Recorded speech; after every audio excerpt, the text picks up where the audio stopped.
जेठ की गर्मी ने तपाए लोग। दिल्ली 49 डिग्री तो पार पहुंचा तापमान। तो पंजाब च सब तो वध मुक्तसर दे विच 48 डिग्री के करीब पहुंचा पारा। मुख्यमंत्री भगवंत मान कल 11 बजे पंजाब भवन दे विच लगाउणगे जनता दरबार। लोकां दीआं सुणनगे मुश्किलां। दो फाड़ हुई टिकैत दी भारतीय किसान यूनियन। राज धड़े ने टिकैत नूं कीता आउट। राजेश चौहान नूं चुनिया नवां प्रधान। तां टिकैत बोले दूजे धड़े ने बनाई नवीं जथेबंदी। हुण साडे नाल नहीं कोई सरोकार। संगरूर के पिंड काला झाड़ दे विच उग्राह जथेबंदी का विरोध। पिंड वालियां ने जथेबंदी का किया घिराओ। पिंड वासियों ने माहौल खराब करने की कोशिश का लगाया इल्जाम। तो तनावपूर्ण हालात को देख के पिछे हटी जथेबंदी। ड्रोन हलचल को लैके मान सरकार के मंत्री ने BSF की दसी नाकामी। कहा केंद्रीय गृह मंत्रालय की बनती है जिम्मेवारी। पंजाब पुलिस पूरी मुस्तैदी नाल कर रही है काम।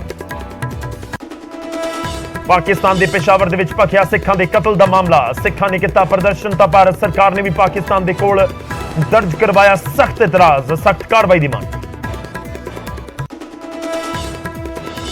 पाकिस्तान च वापरे सिख कतल कांड की चारे पासे निखेधी। CM मान ने की निंदा। केंद्र को की अपील। कहा दोषियों खिलाफ सख्त कार्रवाई केंद्र देवे दखल। SGPC अकाली दल ते BJP ने भी केंद्र को पाकिस्तान सरकार दे नाल गल करने की अपील। राजस्थान के उदयपुर दे विच कांग्रेस ने 3 दिन किया चिंतन। कई मते पास। एक परिवार एक अहुदे दा भी प्रस्ताव। राहुल बोले पार्टी हर किसी को बोलने का मौका।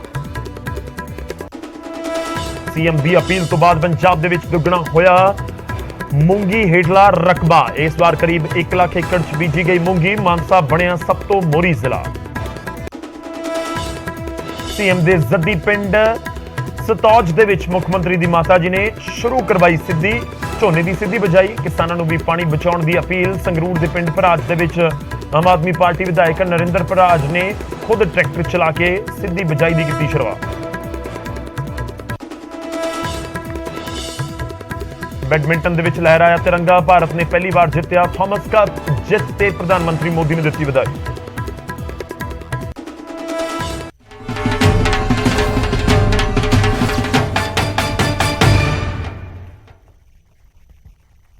सत श्री अकाल, स्वागत है। गौरव शुक्ला मैं हाँ तुहाडे नाल ते बुलेटिन का आगाज करन जा रहे हैं। सब तो पहला गल गर्मी की ते तापमान जो वध रहा है जिसनों असीं सारे महसूस कर रहे हैं। और इस वधदे तापमान के विचाले खबर यह है कि आसमान तो बढ़ रही अग ते पारा 49 तो पार उत्तर भारत दे विच पहुंच गया है। दिल्ली दे विच जी हाँ, दिल्ली दे विच 49 डिग्री तो पार पहुंचा पारा। ते उधर पंजाब पूरा इस समय तप रहा है जेठ की इस गर्मी दे विच। पंजाब च मुक्तसर सब तो गर्म रहा जिथे 48 डिग्री टैंपरेचर पहुंच गया। 47.4 डिग्री दर्ज किया गया मुक्तसर दे विच। और जबरदस्त गर्मी है। मौसम विभाग इस समय कह रहा है कि अगले कुछ दिन इस तरीके ही रहेगा। मई का पूरा महीना कोई ज्यादा राहत मिलने की उम्मीद नहीं है। तो इसलिए अपील ही कि खास तौर पर जो इस समय डॉक्टर्स अपील कर रहे हैं, सलाह दे रहे हैं कि दोपहर के समय जो सब तो ज्यादा गर्मी अपना असर दिखाती है करीब करीब 12 बजे तो लैके 4 तो 5 बजे तक। जे तुसी पूरे दिन दे विच टैंपरेचर देखो तो किन्ने बजे सब तो ज्यादा हुंदा है? दोपहरे 3 तो 4 बजे दे विचाले सब तो ज्यादा टैंपरेचर हुंदा है। कि जे सवेरे टैंपरेचर अपने 38-39 डिग्री है या 37 डिग्री है तो दोपहर के समय बिल्कुल हाई टैंपरेचर होएगा जो दिन का सब तो ज्यादा टैंपरेचर हुंदा है 3 तो 4 बजे के विचाले। इस करके ਜਿਹੜੇ एक्सपर्ट्स ने सलाह ਦਿੰਦੇ ਨੇ कि ਤੁਸੀਂ अपने घरां च रहो या अपने रोजगार जिथे भी तुसी हो बाहर ना निकलो। कोशिश करो कि 12 तो 4 वाला ये पूरा जिहड़ा स्ट्रैच है इस दे विच आपां बाहर ना निकलीए सिद्धी धुप दे विच। ते मुक्तसर भी जबरदस्त गर्मी दे नाल इस समय बेहाल है। तुहानूं पूरे पंजाब दे विच वख-वख थावां दे उत्ते तापमान किहड़ी थां ते किन्ना है ਉਹ ਤੁਹਾਨੂੰ ਦੱਸਦੇ ਹਾਂ। मुक्तसर दे विच जिवें मैं जिक्र कर रहा 47.4 डिग्री सैल्सीयस। फिरोजपुर दे विच 46.9 डिग्री सैल्सीयस। बरनाला दे विच 46 डिग्री और जलंधर दे विच 46.2 डिग्री। हुशियारपुर दे विच 46 डिग्री 46.1 डिग्री। ते इसे तरीके नाल अमृतसर दे विच भी जबरदस्त टैंपरेचर गर्मी नज़र आ रही है। तो पूरे पंजाब दे विच जे अज असीं जिक्र करिए तो इस सीजन का हुण तक का सब तो गर्म दिन रहा है जो टैंपरेचर 46-47 डिग्री नूं टच कर गया। और पूरे पंजाब दे विच कोई भी तुसीं पंजाब का इलाका चुक के देख लो और अगले कुछ दिन गर्मी तो फिलहाल राहत मिलती हुई नजर नहीं आ रही। यह भी तुहानूं दस दईए कि मौसम विभाग के वल्लों यह साफ किया गया कि अगले कुछ दिनों के विच ਕਿਸੇ ਦਿਨ ਜਾ ਕੇ ਥੋੜੀ ਬਹੁਤ ਬੱਦਲਬਾਈ ਵਾਲੀ ਸਥਿਤੀ ਜ਼ਰੂਰ ਬਣ ਸਕਦੀ ਹੈ, ਪਰ ਅਗਲੇ ਕੁਝ ਦਿਨਾਂ ਦੇ ਵਿੱਚ ਕਿਸੇ ਤਰ੍ਹਾਂ ਦੀ ਕੋਈ ਬਾਰਿਸ਼ ਵਰਗੀ ਅਜੇ ਪੇਸ਼ਨ ਗੋਈ ਨਹੀਂ ਕੀਤੀ ਜਾ ਰਹੀ। ਅਗਰ ਮੈਂ ਅਗਲੇ ਪੂਰੇ ਹਫਤੇ ਦਾ ਜ਼ਿਕਰ ਕਰਾਂ, और चाहे चंडीगढ़ है चाहे पंजाब का कोई हिस्सा है, तो कुछ इस तरीके नाल ही पूरा हफ्ता गर्मी का प्रकोप अगले हफ्ते भी सानू सहना पै सकता है।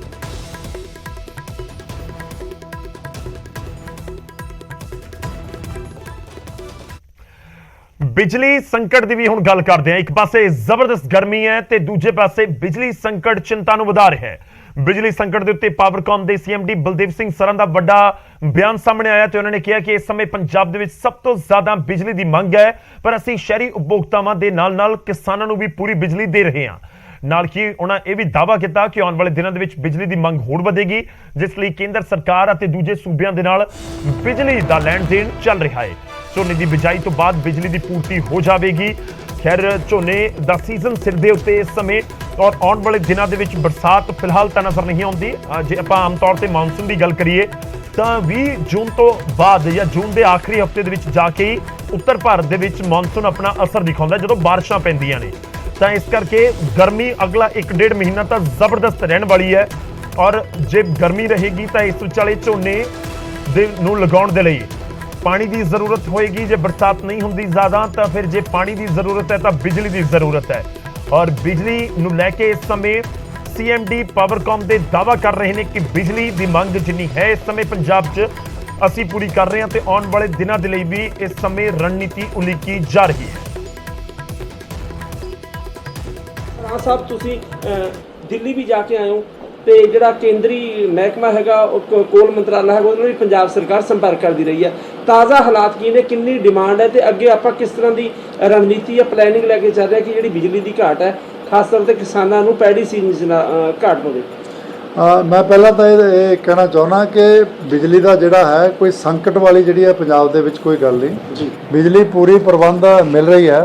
एक्चुअली गर्मी जोड़ा बदन करके तो करोने तो बाद जी इकॉनमी ओपन अप होने करके पूरे देश के जी मंग है बिजली की वधी है।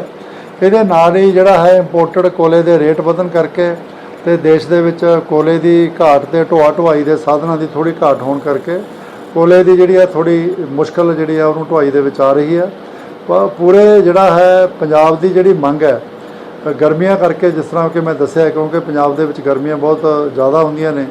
मार्च के विच पंजाब की मंग 14% पिछले साल के मुकाबले वध सी जी है पीक डिमांड है, और अप्रैल के विच 46% जी है वध सी, और जी हुण मई के जोड़े पहला 15वाड़ा ये पिछले साल के मुकाबले 60% जी डिमांड है, मैक्सीमम डिमांड पंजाब की ज़्यादा है। मई के विच जी मैक्सीमम डिमांड जी कि पंजाब नूं पूरी जी दिती गई है वो 10,900 मैगावाट है, जबकि पिछली मई के विच सिर्फ 6800 मैगावाट सी।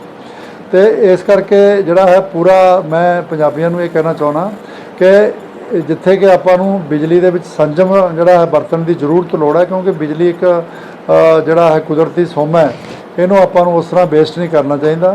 पर जी है कोई संकट वाली कोई गल नहीं हैगी है, और पूरी जी बिजली के प्रबंध किए गए हैं जरूर पूरे समुचे देश के जोड़े कि पिछले अप्रैल के खास करके ईवन एक्सचेंज जी पावर एक्सचेंज है उस भी रेट ज़्यादा सीगे, पर हुण मई के पिछला जोड़ा एक हफ्ता है ये रेट भी जोड़े कि पहला 12 रुपए सीगे वो लगभग 4 रुपए के नेड़े तेड़े जोड़े आ गए है। तो क्योंकि मॉनसून भी आनी है वो भी जोड़े रेट है ये घटणगे, तो बिजली की उपलब्धता जी है पूरी की पूरी पंजाब की लोड़ मुताबिक जी की जाएगी। तो आने वाले दिनों के बिजली की कमी नहीं आने दी जाएगी, लोग यही उम्मीद कर रहे हैं, क्योंकि गर्मी के सीजन के खास तौर पर शाम ते रात के समय जेकर लाइट जाती है तो लोगों को दिक्कत बहुत होती है। इस सब के विचाले हिमाचल प्रदेश तो खबर है सोलन के जंगलों च अग लगी हुई है। इस अग की लपेट के सनावर का ईको कैंप भी आ गया, 2 मुलाजम भी झुलसे ने जिन्होंने PGI रैफर करना पिया।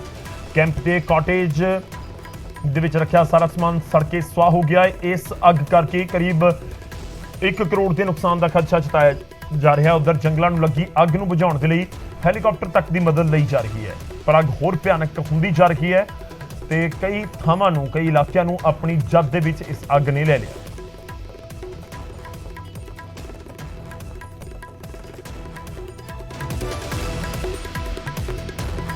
सनावर के जंगलों में आग लगी है, और इसी सनावर के जंगल में हमारा एक eco camp Sanawar nature camp के नाम से भी है। तो हमारे नेचर कैंप से थोड़ी दूर में ये आग लगी और थोड़ी देर बाद ये सारी आग जो हवा के कारण हमारे कैंप के अंदर भी पहुंची।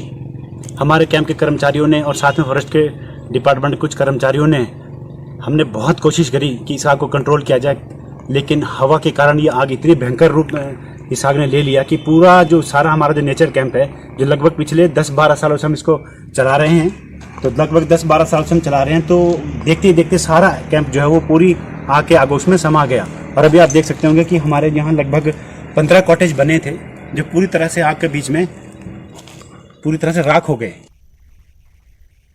ਹੁਣ ਅੱਗੇ ਵਧਦੇ ਹਾਂ, ਅਗਲੀ ਖਬਰ ਦਾ ਰੁਖ ਕਰਦੇ ਹਾਂ। ਮੰਦਭਾਗੀ ਖਬਰ ਹੈ, ਕਰਜ਼ਈ ਕਿਸਾਨ ਦੇ ਵੱਲੋਂ ਖੁਦਕੁਸ਼ੀ ਕਰ ਲਈ ਗਈ ਹੈ ਤੇ ਖਬਰ ਹੈ ਤਲਵੰਡੀ ਸਾਬੋ ਤੋਂ ਪਿੰਡ ਨੰਗਲਾ ਤੋਂ। ਨੌਜਵਾਨ ਕਿਸਾਨ ਨੇ ਖੁਦਕੁਸ਼ੀ ਕੀਤੀ ਹੈ ਤੇ ਖੇਤਾਂ ਦੇ ਵਿੱਚ ਫਾਹਾ ਲੈ ਕੇ ਆਪਣੀ ਜ਼ਿੰਦਗੀ ਖਤਮ ਕਰ ਲਈ। ਕਰਜ਼ੇ ਤੋਂ ਕਿਸਾਨ ਸਤਨਾਮ ਸਿੰਘ ਪਰੇਸ਼ਾਨ ਸੀ। ਸਤਨਾਮ ਸਿੰਘ ਆਰਥਿਕ ਤੰਗੀ ਦੀ ਵਜ੍ਹਾ ਨਾਲ ਆਪਣੇ ਖੇਤ ਦੇ ਵਿੱਚ ਜਾ ਕੇ ਉਸਨੇ ਫਾਹਾ ਲਿਆ ਤੇ ਜਿਸ ਦਾ ਪਤਾ ਆਸ-ਪਾਸ ਦੇ ਬੱਕਰੀਆਂ ਚਾਰਨ ਵਾਲੇ ਲੋਕਾਂ ਨੂੰ ਲੱਗਿਆ ਤੇ ਫਿਰ ਪਿੰਡ ਵਾਸੀਆਂ ਮੁਤਾਬਕ ਸਤਨਾਮ ਦੀ ਨਰਮੇ ਦੀ ਫਸਲ ਗੁਲਾਬੀ ਸੁੰਡੀ ਨੇ ਖਾ ਲਈ ਸੀ, ਜਿਸ ਕਰਕੇ ਉਸ ਦੇ ਉੱਤੇ ਕਰਜ਼ ਦੀ ਪੰਡ ਹੋਰ ਭਾਰੀ ਹੋ ਗਈ ਸੀ ਤੇ ਉਸ ਦੇ ਵੱਲੋਂ ਇੱਕ ਖੌਫਨਾਕ ਕਦਮ ਚੁੱਕਿਆ।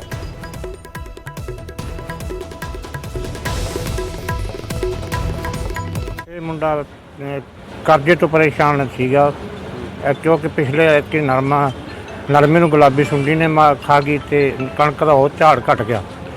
ਇਸ ਕਾਰਨ ਕਈ ਦਿਨਾਂ ਤੋਂ ਪਰੇਸ਼ਾਨ ਰਹਿੰਦਾ ਸੀ ਤੇ ਕੱਲ੍ਹ ਉਹਨੇ ਖੇਤ ਜਾ ਕੇ ਆਪਣੇ ਫਾਹਾ ਲਾ ਕੇ ਤੇ ਜ਼ਮੀਨ ਖਤਮ ਕਰ। ਇਹ ਮਾਮਲਾ ਇਹੀ ਹੈ ਵੀ ਜਾਣ ਹੋਇਆ ਜਿਹੜਾ ਗੁਲਾਬੀ ਸੁੰਡੀ ਪੈਣ ਕਾਰਨ ਨਰਮਾ ਖਰਾਬ ਹੋ ਗਿਆ। ਕਣਕ ਦਾ ਜਿਹੜਾ ਝਾੜ ਘੱਟ ਹੋਣ ਕਰਕੇ ਕਾਫੀ ਦਿਨਾਂ ਤੋਂ ਪਰੇਸ਼ਾਨ ਰਹਿੰਦਾ ਸੀਗਾ। ਇਹਨੇ ਕੱਲ੍ਹ ਆਪਣੇ ਖੇਤ ਜਾ ਕੇ ਦੇਖਦੇ ਦਰਖਤ ਨਾਲ ਰੱਸੀ ਨਾਲ ਫਾਹਾ ਲੈ ਕੇ ਸੁਸਾਈਡ ਕਰ ਲਈ ਹੈ। ਹੁਣ ਅਗਲੀ ਖਬਰ ਦਾ ਰੁਖ ਕਰਦੇ ਹਾਂ। ਖਬਰ ਸੰਗਰੂਰ ਤੋਂ ਹੈ। ਸੰਗਰੂਰ ਦੇ ਪਿੰਡ ਕਲਾਝਾੜ ਦੇ ਲੋਕਾਂ ਨੇ ਕਿਸਾਨ ਜਥੇਬੰਦੀ ਉਗਰਾਹਾਂ ਦਾ ਘਿਰਾਓ ਕੀਤਾ। ਕਿਸਾਨ ਤੇ ਆੜਤੀਏ ਦੇ ਵਿਚਾਲੇ ਪੈਸਿਆਂ ਦੀ ਲੈਣ ਦੇਣ ਦੇ ਮਾਮਲੇ ਦੇ ਵਿੱਚ ਉਗਰਾਹਾਂ ਧੜੇ ਦੇ ਆਗੂ ਕਲਾਝਾੜ ਪਿੰਡ ਪਹੁੰਚੇ, ਜਿੱਥੇ ਪਿੰਡ ਵਾਲਿਆਂ ਨੇ ਉਹਨਾਂ ਦਾ ਵਿਰੋਧ ਕੀਤਾ। ਪਿੰਡ ਵਾਲਿਆਂ ਨੇ ਇਲਜ਼ਾਮ ਲਗਾਇਆ ਕਿ ਜਥੇਬੰਦੀ ਦੇ ਵੱਲੋਂ ਪਿੰਡ ਦਾ ਮਾਹੌਲ ਖਰਾਬ ਕਰਨ ਦੀ ਕੋਸ਼ਿਸ਼ ਕੀਤੀ ਗਈ। ਮਾਹੌਲ ਤਣਾਅਪੂਰਨ ਹੋਣ ਤੋਂ ਬਾਅਦ ਉਗਰਾਹਾਂ ਜਥੇਬੰਦੀ ਦੇ ਲੋਕ ਫਿਰ ਉੱਥੋਂ ਚਲੇ ਗਏ।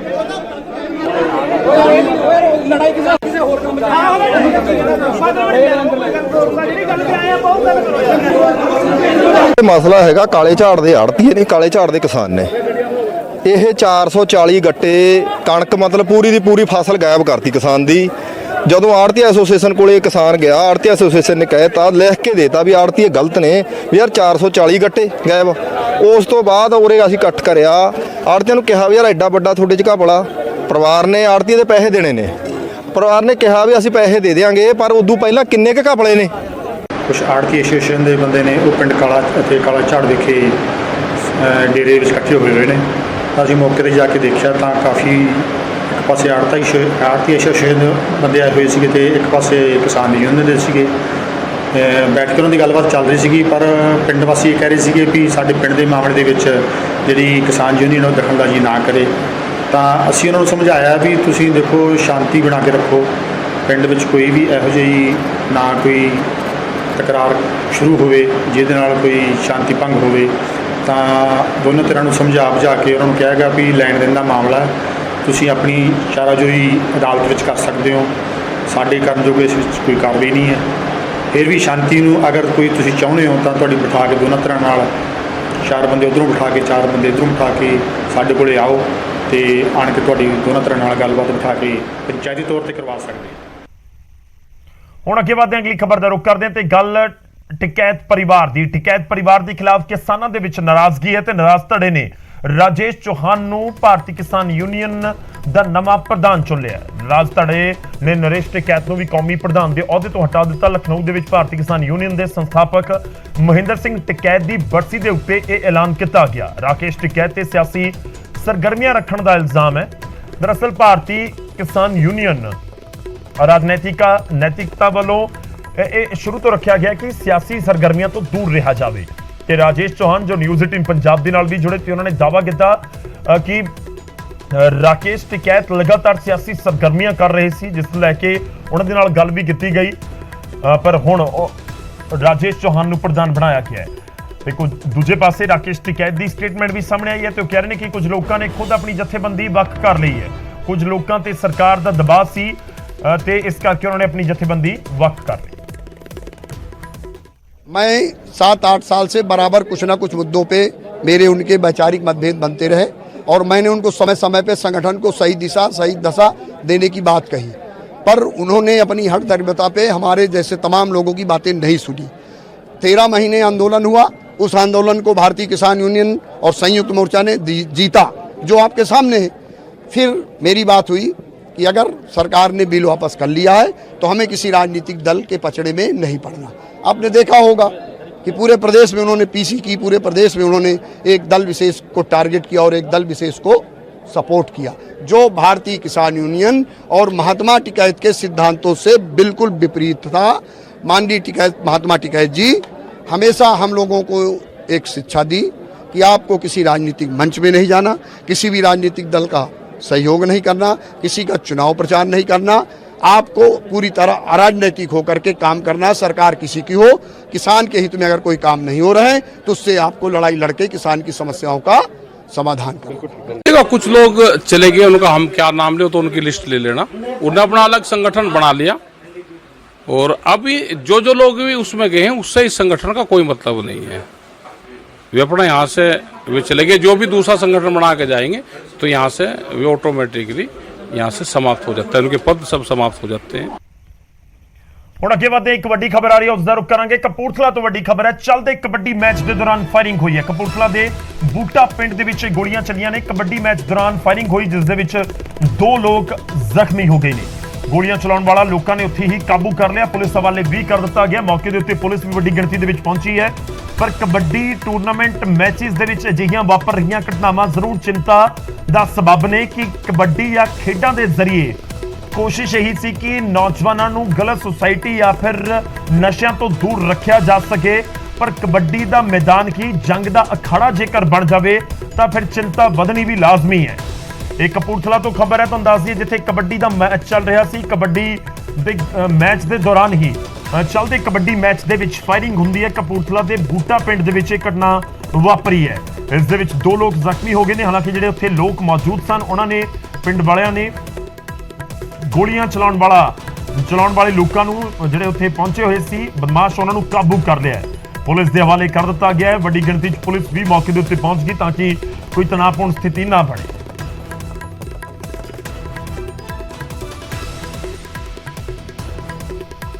ਤਾਂ ਚੱਲਦੇ ਕਬੱਡੀ ਮੈਚ ਦੇ ਦੌਰਾਨ ਫਾਇਰਿੰਗ ਦੀ ਘਟਨਾ ਵਾਪਰੀ ਹੈ। ਪਿਛਲੇ ਕੁਝ ਸਮੇਂ ਦੇ ਵਿੱਚ ਕਬੱਡੀ ਖਿਡਾਰੀਆਂ ਦੇ ਕਤਲ ਦੇ ਮਾਮਲੇ ਸਾਹਮਣੇ ਆਏ ਤੇ ਕਬੱਡੀ ਨੂੰ ਲੈ ਕੇ ਬਹੁਤ ਸਾਰੇ ਸਵਾਲ ਉੱਠੇ। ਇਸ ਕਰਕੇ ਜ਼ਰੂਰ ਚਿੰਤਾ ਵੱਧਦੀ ਹੈ ਕਿ ਖੇਡ ਤੋਂ ਜ਼ਿਆਦਾ ਖੇਡ ਦੇ ਵਿੱਚ ਹੋ ਰਹੀਆਂ ਜਾਂ ਮੈਚ ਦੇ ਦੌਰਾਨ ਹੋ ਰਹੀਆਂ ਘਟਨਾਵਾਂ ਨੂੰ ਲੈ ਕੇ ਚਰਚਾ ਦੇ ਵਿੱਚ ਹੈ। ਕਬੱਡੀ ਟੂਰਨਾਮੈਂਟ, ਕਬੱਡੀ ਦੇ ਮੈਚ ਪੂਰੇ ਪੰਜਾਬ ਦੇ ਵਿੱਚ ਵੱਖ-ਵੱਖ ਥਾਵਾਂ ਦੇ ਉੱਤੇ ਲਗਾਤਾਰ ਚੱਲਦੇ ਰਹਿੰਦੇ ਨੇ, ਜਿਹੜੀਆਂ ਟੂਰਨਾਮੈਂਟਸ ਹੁੰਦੇ ਰਹਿੰਦੇ ਨੇ। ਪਰ ਇਸ ਤਰੀਕੇ ਨਾਲ ਵਾਪਰ ਰਹੀਆਂ ਘਟਨਾਵਾਂ ਜ਼ਰੂਰ ਚਿੰਤਾ ਨੂੰ ਵਧਾਉਂਦੀਆਂ ਨੇ। ਇਸ ਬੁਲੇਟਿਨ ਦੇ ਵਿੱਚ ਨਹੀਂ, ਤੁਸੀਂ ਬਣੇ ਰਹੋ ਨਿਊਜ਼ 18 ਪੰਜਾਬ ਦੇ ਨਾਲ।